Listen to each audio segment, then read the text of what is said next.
BNP ক্ষমতায় এলে BDR নাম পুনর্বহাল করা হবে, তারেক রহমান।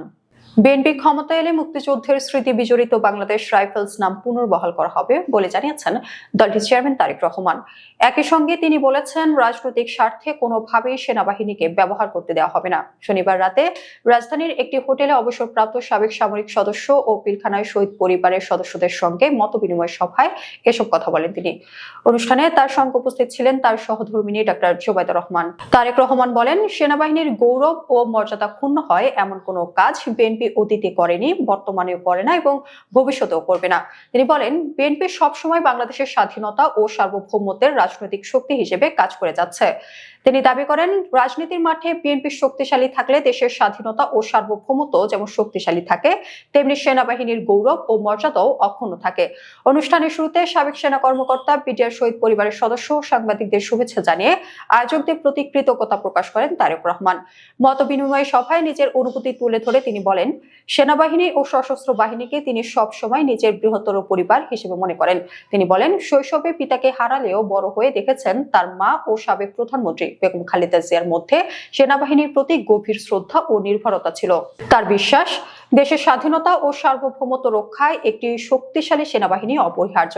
2009 সালের ফেব্রুয়ারিতে পিলখানায় সংঘটিত হত্যাকাণ্ডের প্রসঙ্গ তুলে তারেক রহমান বলেন, ওই ঘটনার পর মুক্তিযুদ্ধের স্মৃতি বিজড়িত বিডিআর এর নাম পরিবর্তন করা হয় এবং ইউনিফর্মও বদলে ফেলা হয়।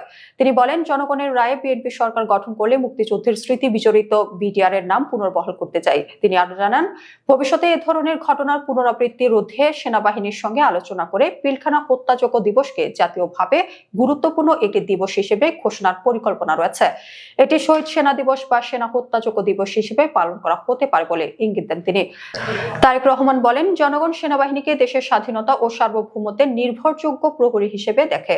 তাদের ভিন্ন কাজে যুক্ত করা হলে মূল দায়িত্ব ব্যাহত হয়। তিনি সেনা সদস্যদের উদ্দেশ্যে বলেন, সেনাবাহিনীর রাজনীতি সম্পর্কে সচেতন থাকবে, তবে রাজনীতিতে বিলীন হয়ে যাওয়া উচিত নয়। মতবিনিময় সভায় সাবেক সেনা কর্মকর্তাদের পক্ষ থেকে জাতীয় নিরাপত্তা পরিষদ গঠন, সেনা আইনের কিছু বিধিমালা সংস্কার সহ বিভিন্ন প্রস্তাব তুলে ধরা হয়। তারেক রহমান বলেন, আগামী নির্বাচনে বিএনপি সরকার গঠন করলে সাবেক ও বর্তমান সেনা কর্মকর্তাদের সমন্বয়ে একটি কমিটি করে এসব প্রস্তাব পর্যালোচনা ও বাস্তবায়নের উদ্যোগ নেওয়া হবে। সেনাবাহিনীর সাবেক সদস্যদের দীর্ঘদিনের দাবি ওয়ান র্যাঙ্ক ওয়ান পে প্রসঙ্গে তিনি বলেন, বিএনপি ইতিমধ্যে তাদের নির্বাচনী ইশতেহারে এই নীতি অন্তর্ভুক্ত করেছে। সরকার গঠন করতে পারলে দ্রুত এটি বাস্তবায়ন করা হবে বলেও প্রতিশ্রুতি দেন তিনি। অনুষ্ঠানের শেষে আয়োজকদের ধন্যবাদ জানিয়ে তারেক রহমান বলেন, আসুন আমরা সবাই মিলে একটি সুন্দর, নিরাপদ ও প্রত্যাশিত বাংলাদেশ গড়ে তোলার চেষ্টা করি।